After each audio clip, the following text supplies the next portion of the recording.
asalaamaaleykum mbokki Louga ñu ngi nii janook Papa Ali Dieye di représentant APR fii ci Géoul di nit ku ñu xam fii ci Géoul. maa ngi leen di gërëm di leen sant di remercier ci initiative bi ngeen jël en fait man dana jafe ma présenté sama bopp waaye tamit du jafe ndaxte man maa ngi dëkk Géoul juddoo fi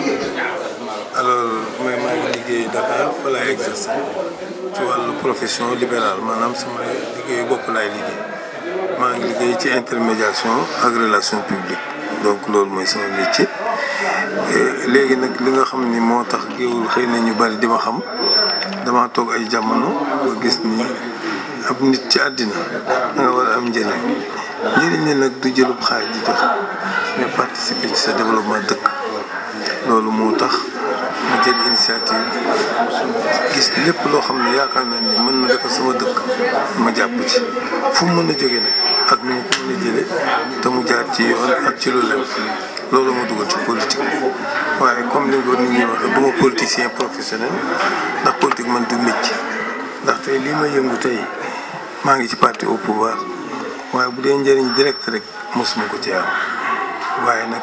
la ma cee am daal mooy li may defal sama waa dëkk di ko fi réaliser ci wàllu koom-koom ci wàllu ay infrastructure ay recrutement ak yeneen liggéey pour askan wi ñaareel bi mooy maa ngi koo xam ni dama gëm sama dëkk comme yéen ñii ni ngeen amee initiative jàpp ni page histoire dama cee war a bind may jéem a seet nag buy benn ligne sax ma mën ko cee bind di ñaan nag ñu binde ko en lettre d'or donc loolu vraiment mooy sama sacerdoce su ma doon présenté wu it maa ngi nekk koo xam ni ku bëgg sport la ku ko farataal ku gëm jeunesse bi gëm sama bopp tamit moo tax may nas ay pexe pour que nit ñi di jël ay initiative yuy tax ñu mën a sori parce que nit ki boo gëmee sa bopp jàpp naa ni mën ngaa dem fu sori te man loolu laa jiital ñetteel bi nag ci wàllu politique it maa ngi ànd ak président Macky Sall di ko gunge di gis nag li tax ma koy gunge it ay lu ma gis la topp ma ko parce que dama koy topp waaye dama gis ni am na fu mu jëlee Sénégal am fu mu ko jëmee fi mu ko jëmee nag gis naa ne ay jàmm la il a initié de grands projets notamment le train express régional ak d'autres projets yoo xam ne yaakaar naa ne war nañ koo mën a jox chance mu mën koo yeggale pour njëriñ Sénégal pour ne pas faire de la politique politicienne daal yaakaar naa ne moom mérité na wax dëgg yàlla ñu jox ko chance pour mu yeggale ay projet donc daal su may déterminer sama bopp wala Papa Ali Dieye dëkk Géoul di fi yëngatu nag sama lépp nekk moom fi samay waajur bu ma sañoon nit bu samay fan jeexee yàlla na yéex ma nekk bu may retraité bëgg fee dëkk donc ce qui fait que daal loolu moom mooy nekk sama présentation. waaw ñu gis tey jigéen ñi niñ la tertoo tey jàppale ci seen gan gi xam ne moo leen seet si woon tey di ministre bi ñu nekk sa ginnaaw am kontaan trop beeg lan ngay wax jigéen ñi tey jii. waaw xanaa delloo leen njukkal rek ni aw ma seen pay man damay toog comme la ma waxoon rek dama naan man lan laa leen defal ndax li ma leen defal daal xëy na ñoom ñoo ko xam man daal yéem na ma bis bu ne dañuy am taxawaay boo xam ne 3 heures ba léegi jigéen ñaa ngi fi toog tàppale ma gunge ma pas-pas ñi ngi dellu te yaakaar naa ni du lenn loo xam ne dama ko def xëy na nag ñoo gis cofeel gis peut-être yi acte yi may def parce que li ma jàpp mooy li may wax ministre bi sànq moo am solo jigéen ñi surtout yi ngumba dañoo neex a jàppale ndax ñoom ñëpp bëgg a liggéey jàppale bi mooy wutal leen ay projet jàppale ma wutal ay financement kattanal leen pour que vraiment ñu mën a jàppale seen jëkkër yi ak seen njaboot ndax jigéen bu baaxee société baax bu bonee société bon kon nag man liñ ma defal dañ maa sagal wane nañ ko nag du tey démb ci mujj ak fu ma dem ñu gunge moo tax nag gis nga keroog ma jàpp ne dañ leen sargal ñi ci ëpp ay jigéen lañu parce que dañoo am mérite te le mérite doit être récompensé jamono jiñ toll il faut que nit ñi bàyyi naxaate c'est-à-dire mérite dañ koy récompensé boo tolloo ci dëkk yéen ñii di ay jeunes ma gis initiative bi ngeen di def mais dañ leen a war a récompenser dañ leen a war a sargal parce que jéem ngeen ko te dafa bari jafe-jafe am ay tolof-tolof yu bari yu ñëw ca kanam waaye ngeen gëm ko tudd loolu moom laa leen doon wax sànq rek amul lenn looy def loo xam amul prise de risque soo ko defee rek yàlla dana ci jàppale parce que le mystère yàlla moo ni xam-xam ak alal wuti leen ko fépp dem leen ba Chine bind na ko mu leen kon nag kenn xamul fu mu nekk ku xamul fa nga nekk fa ngay jubal donc da ngay gëstu di la mbëri waaw kon nag man vraiment dama nekk jigéen ñi pour jël si ci ñoom di leen encouragé waat di leen wan ni jàppale nañ ma waaye man dinaa fexe ba delloo leen njukkal incha allah. waaw lan nga wax jeunes yi ni nga xam ne ñu ngi nekk ci biir géewul. waaw jeunes yi tamit en fait maa ngi gis ni ñu ngi yëngu ñenn ñi sax bokkuñu ay yoon ak ay gox ak ay pas-pas waaye man daal li ma gëm mooy képp koo xam ne yaa ngi ciy ànd ak ab leader na nga xam lu tax nga bul ànd rek pour àndal loo xam da nga ko teg ci programme da nga ko teg ci xam-xam da nga ko teg ci loo xam ne wax dëgg yàlla xel ba na ko ñaareel yi jeunes yi tamit ñu jàpp ni il faut des actions désintéressées jeune dafa war a am njëriñ ñu mel ne par exemple waa convention ñoom Mansour Ndiaye je veux dire parce que convention non mooy ñoom Mansour Ndiaye ñi nga xam ne dañuy jël ay initiatives privées dans le sens de la santé donc ce qui fait que vraiment ñooñu dañuy mérité ñu jàppale leen ay jeunes yoo xam ne wax dëgg yàlla ils ont du mérite te je crois que il faut les accompagner dama bëgg nag ñu redoubler d'efforts bañ a yàkkamti nag parce que le chemin est long pas semé d'embûches et il faut vraiment savoir tenir et attendre le bon jour. gëm naa ni ànd bi dama ko yemale foofu pourquoi parce que nag man jàppee ma ko politique man jikko laa ko jàpp gëm naa daal gis naa ci moom ay jikko yoo xam ni bëgguma koo critiquer waaye bokkul ak sama yos moo tax nag dama yemale ànd bi fii rafetal ko nag tout en gardant le minimum. waaw ñaareel bi tamit ci wàllu doxalinam ak pexe ay yoonam ak gis-gisam bokkuñu ko ci côté xaalis bokkuñu ko dara ndax tey Macky Sall ñun ñëpp la fi nekkal mu jël juróom-benn million ñu joxe ko financement ñun ñu nekk fii di toog di guddil Macky Sall di ko bëccëgal benn dërëm joxooñu ko parce que da ngay xeexi xaalisu état yaakaar naa ne ñun loolu ça ne peut pas marcher kon nag également ak d'autres projets yoo xam ne géewul gi man bari naa loo xam maa ko fi def waaye nag dama ko def pour tout le monde l'exemple le plus éclatant c'est la rajo bi maa ko fi indi qu'on le veuille ou non bu ñu demoon tey ba ñu joxe kayitu rajo bi sama tur moo ci nekk mais yooyu ndamoo ma ko parce que pour géewul la barki démb on m'a livré un matériel de 20 millions pour la rajo mais je suis obligé de l'amener chez moi parce que nee nañ dootuma dugg fële donc yooyu il faut qu'on arrête l'école 1 là j'ai vu que l'école était en train de s'écrouler sous le poids de l'âge sur les enfants depuis 5 ans chaque année ñu voté budget amuñu xaalis mais je me suis débrouillé ba defar mur de clôture école ba la université bi ku ne indiwuma fi lu tax mu taxaw aujourd'hui démb j'ai signé un contrat de 800 millions pour le centre de formation professionnelle à dëkk bu ne ils sont pas au courant donc vraiment man nekkuma ci tempo xëccoo man damay def pour dëkk bi comme d'autres le font comme lui monsieur le maire a eu à le faire moi je du ma nier lu nit def daal mais en vérité daal sama diggante moom daal ci accompagnage moom gëm naa ni c'est terminé quelles que soient les circonstances politiques moom bokkuñu jikko bokkuñu ay valeurs bokkuñu ay ko. waaw est-ce que du problème mu rajo boobu ci ngeen commencé am jalti ndax rajo bi toujours boo ko tuddee rek ñoom dañ naan ñoom ñoo ko fi indi yow nga naan yaa ko fi indi te waaw te loolu war na leer seen diggante yéen ñaar. xam nga noo ko fi indi du débat li yéen ñi nga xam ne da ngeen di yor seen rajo di la nee nañ monsieur le maire fréquence rajo bi ñaata la ko indi daal da nga xam fréquence bi demal ni ko ndax am na benn papier boo xam ne ARTP ba ñuy fay ndax moom la ñuy fay. ndax fa am maire bi mës na koo fay kayit bi nga xam ne moom lañ jox pour attribuer la rajo dem leen lire ko moom ci boppam dem na ba ci ministère bi pour wax loolu kaas ko mais ñeen ni ko ñun xamuñu leen jëmmu Pape Aly Dieye moo tax ñu joxe ko c'est pas parce que affaire commune rajo yi ñaari rajo loon on était 18 à compétir benn bi ki nga xam ne c'est le ministre de tutelle moom lañ ko jox mooy maire de Kolda mais beneen bi man la loolu nag yow yàlla la quoi vraiment il faut pas que les gens se fatiguent vous allez chez Seydi Boye la mosquée a été refaite avec 75 millions Seydi Boye mii nañ ko laaj xabroom bi mu koy defee il était à 120 millions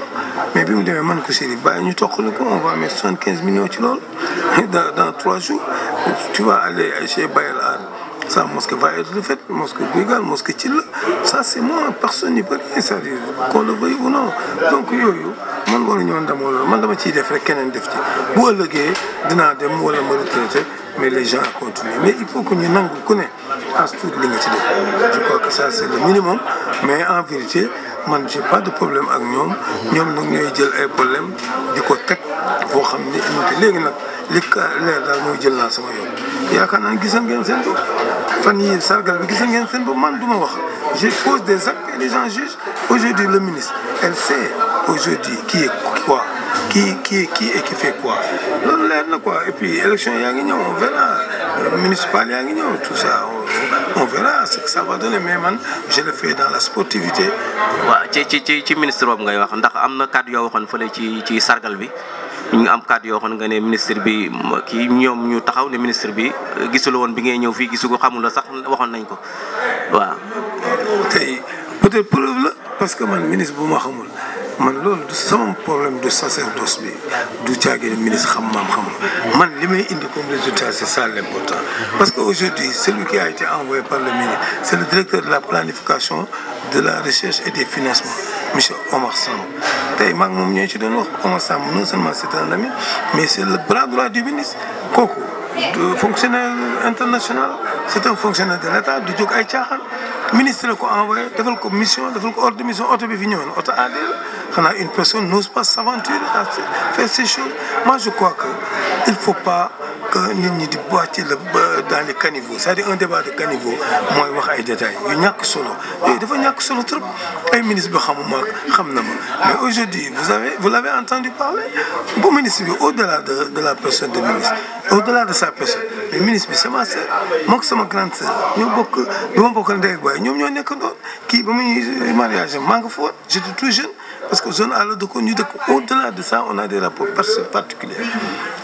particuliers donc ce qui fait que moi je crois que revendiquer wu ma ay ministres bu ma xam man ce que je revendique c'est les résultats je crois que kii ñu ngi koy gis maintenant nag la ma ko waxoon rek mooy vraiment il est temps de partir parce que tamit il a atteint ses limites et je crois que c'est la vérité maintenant nag demain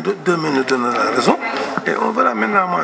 les attaques les petites attaques les querelles de clocher là moi je ne suis pas dans ça. waaw bu la wasi woon tey da nga ko fekk si tey ngeen àndaat liggéey comme ni ngeen defoon. mais du tout jamais parce que nee naa la dama ko bàyyi yonent bi bañ ko taggee dañ ko taggoon ci jikko moom am na jikko joo xam ne gëm naa ni mootuma ànd ak moom vraiment c'est pas un problème politique mais problème de comportement la et problème de valeur franchement gisuma dans l'histoire luy taxaat man ma liggéey ak ndax moi je le connais je l'ai fréquenté pendant des années je l'ai évalué et vraiment je crois que j'ai pris mon chemin te bàyyi naa ko maintenant nag les relations personnelles restent je n'ai pas d'animosité avec lui mais politiquement parlant je crois que on ne peut plus faire un chemin. Monsieur Dièye, vous avez souligné un point important, les municipalités. Oui. On dirait que vous êtes prêt pour affronter le maire. Mais bien sûr, moi je crois que je l'ai dit devant tout le monde le jour du Sargal. Moi j'ai pris mon destin en main. J'ai décidé de façon claire de demander les suffrages des Guéoulois. Parce que moi je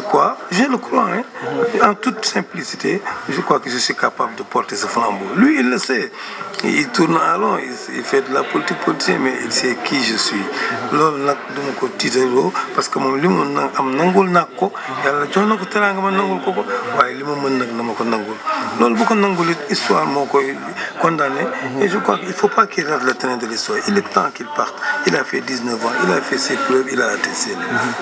Et là pour terminer ou je ne sais pas c'était juste pour ne pas enfoncer de très loin mais on a vu que c'était très longtemps que personne n'a eu l'audacité de couronner les sages-femmes, les médecins qui sont ici à Guéoul. Qui t'a donné l'idée de le faire? En fait, moi, je crois que je fonctionne en fonction de ce que je ressens. Je l'ai ressenti. Je me suis dit que dans ce pays-là ou dans ce monde, particulièrement dans notre village, il y a des gens méritants. Pourquoi je l'ai tourné Feussel Dialoré, ça veut dire que ça ne se limite pas à une profession. Dès maintenant, Feussel Dialoré, ce qu'il faut dîner. Dès maintenant, Feussel Dialoré, je vous donne un exemple qui est patent. Quand je vais dans les cimetières,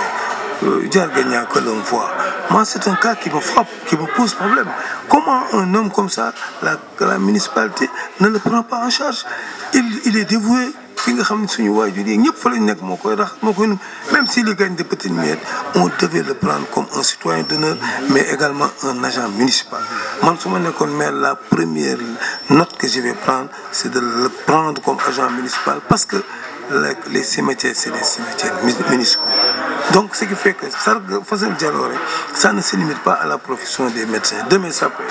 être Diarga Niang, demain, ça peut être un autre. ah ça peut être les marabouts des gens qui sont là tey jii li waa ji sox ci Chérif Ba moi je crois que loolu am na ñu xam Géoul xamuñu ko kenn xamul woon ne tey grâce à lui que c'est am fi kenn xamul woon ne grâce à lui beaucoup d'autres choses di fi am et il met de sa poche il contribue moi j'en suis témoin donc ce qui fait que yooyu dafa nekk ñoo xam dañ ne tey jii bu ñu jëlee Seydi Aliou Boye fa mu nekk fa c'était un désert nañu waxante dëgg ndànd fay la woon les gens allaient dire que du dem mais aujourd'hui gis nañ li mu fa def moo tax moi je me suis battu pour mettre là-bas une mosquée à 75 millions parce que et j'ai décidé également de mettre quelques chambres pour ay gàmmu buy am nit ñi di fi mën a ñëw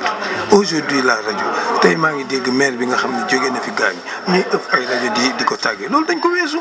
il faut qu'on s'inscrive dans la dynamique d'un monde moderne ñun dañoo moderne àddina dafay évoluer toog di ëpp ay rajo di tàggee dañ ko weesu lii ngeen di def je vous encourage parce que jamono internet la c'est le monde c'est un village planétaire lu xew léegi Amérique yëpp kon jamono moo changé il faut ñu ànd ak jamono changer dans le bon sens mais en tout cas je réitère encore pour dire à tous les Guéoulois que man je suis prêt à demander leur suffrage pour conduire le destin de cette mairie et maintenant au bout d'un certain temps 4 ans c'est pas long 5 ans ils vont me juger moi je sais de quoi je suis capable en tout cas je voudrais les quelques expertises que je détiens que Guéoul en profite parce que je crois que Guéoul et puis je vais vous dire une information moi je ne suis pas le maire mais j'ai pu décrocher un poste de gendarmerie le général m'a signé le papier mais ça c'est pour Guéoul aujourd'hui j'ai pu décrocher ce poste de gendarmerie un financement c'est Mbaye Faye celui qui construit l'université qui me l'a promis et il l'a écrit mais amul fu ma koy def parce que tey la municipalité ma bloque dañu ma bàyyi fu may def gendarmerie bi le général m'a signé le projet j'ai le financement pour le construire mais puisque ñoom ñoo nekk dans les commandes ils vont me bloquer mais yàlla mi nga xam ne dara tawul j'espère que Guéoul va entendre cet appel et les dégagera ça y a pas de commis et moi je le sens je crois que il ne leur reste quelques mois et puis on peut rien on peut avoir besoin de ça garde-corps sama mooy Guéoul fii bu ma fi dox ba jël ci garde-corps war naa xoolaat sama bopp donc vraiment pour encore une fois dire le maire qu'il se le prenne pour dire moi je suis prêt à tout faire pour qu'il dégage ça vraiment maintenant nag dans la politesse dans la courtoisie et vraiment dans le mérite qu'il et lui donner également le mérite dans la camaraderie dans la plaisanterie mais peut-être sans violence et puis avec des moyens aussi conventionnels quoi waaw. Merci moi. Ok, merci beaucoup.